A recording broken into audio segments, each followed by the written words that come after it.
Direct ముస్లింలా ఒక అమ్మాయిని చంపేసిర్రా అబ్బాయి. ఇంకా ఇంకా నువ్వు మా క్యాస్ట్ మా ఇష్టం అంటే నేను ఏ చెప్తాను కొట్టాలరా మేము అందరం కలిసి. ఆ పాపని చంపేసినందుకు వాళ్ళ ఫాదర్ గొంతు కోసి చంపేసినందుకు కిరాతకంగా వాళ్ళ ఫాదర్ కి శిక్ష వెయ్యొద్దంట. శిక్ష వెయ్యాలి అని చెప్పి వీడియో తీయొద్దంట మేము. అరే ఒక ముస్లిం కోసం ఒక హిందువు వీడియో తీసిండు. ఇంకా అతను ఎవరో కాదు, మన సాయికృష్ణ అన్నమాట. చిత్తూరులోని యాస్మిన్ బనో అనే అమ్మాయిని కన్న తండ్రి అతి కిరాతకంగా చంపేశాడు. అసలు విషయం ఏంటంటే, కొద్ది రోజుల క్రితం యాస్మిన్ బనో అనే అమ్మాయి ప్రేమించిన అబ్బాయిని పెళ్లి చేసుకుంది.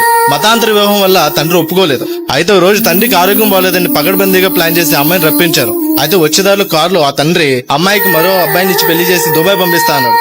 అయితే అమ్మాయి ఒప్పుకోపోయేసరికి ఆ తండ్రి ఒక తాడుని తీసుకుని అమ్మాయి పేక చుట్టి అతి కిరాతకంగా చంపేశాడు. ఆ అమ్మాయిని చంపి డెడ్ బాడీని ఇంటికాడ పడేశాడు. అయితే ఆమె ఒక తల్లి తండ్రి తిట్టాడనే కోపంతో అమ్మాయి ఉరేసి చనిపోయిందని పోలీసులు చెప్పి కేసును తప్పుదోవ పెట్టింది. పోలీసులు కష్టపడి ఛేదించి ఈ యొక్క దుర్మార్గాన్ని బయట పెట్టారు.